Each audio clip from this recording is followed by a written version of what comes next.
Bonjour, cette vidéo portera sur la société en nom collectif. Donc, premièrement, on va voir les états financiers d'une société en nom collectif, puis on va la comparer à les états financiers d'une entreprise individuelle. Donc, l'état des résultats est très similaire. Donc, il y a les produits moins les charges, va nous donner le bénéfice net. La seule chose qu'on va voir, c'est en dessous du bénéfice net, on va voir comment se fait la répartition de ce bénéfice entre les associés.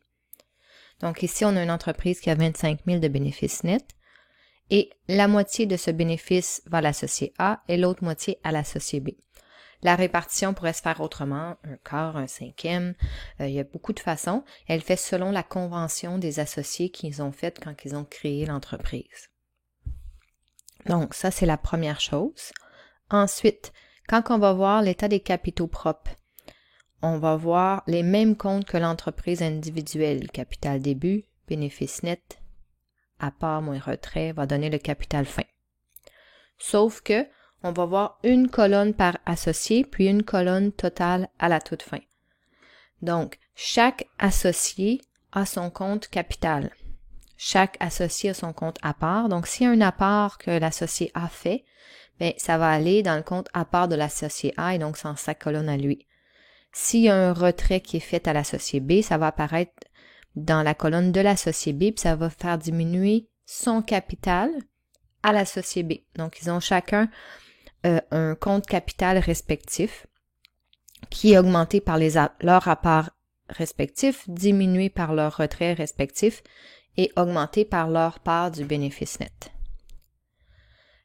Une chose que je voulais dire, c'est que la part du bénéfice net qu'ils vont recevoir, c'est ça qu'ils vont inclure dans leurs impôts personnels, dans leur rapport d'impôt qu'ils font avec leur autre revenu d'emploi ou leur autre type de revenu. Par exemple, l'associé A va inclure qu'il a reçu 12 500 de revenus d'une entreprise et il va payer de l'impôt sur son rapport d'impôt personnel. Et il va joindre l'état des résultats de l'entreprise à son rapport d'impôt personnel. Ensuite, au bilan. Bilan très similaire, actifs, passifs, capitaux.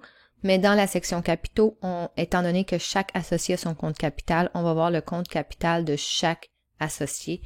Donc, là, il y a 2 associés, il pourrait en avoir 3. Et c'est la même chose, c'est reporter le montant de l'état des variations des capitaux propres. Donc, le capital de fin, donc le capital au 31 décembre 2019 de l'associé A est 12 500.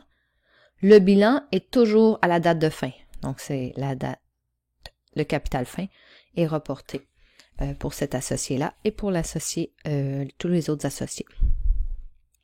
Si on va du côté des écritures, quand il y a un investissement d'un propriétaire, on pourrait aussi appeler ça mise de fonds, achat d'actions, on pourrait aussi dire apport.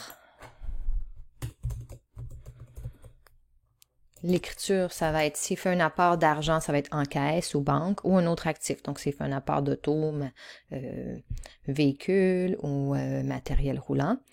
Et ça va aller dans son compte spécifiquement de l'associé qui a fait l'apport. Donc, apport associé A ou le nom de l'associé A ou capital.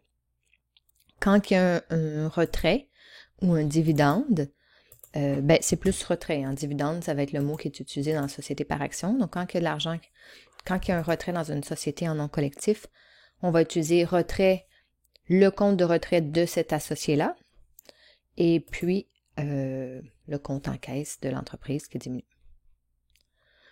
Donc, c'est tout. Je vous souhaite une belle journée.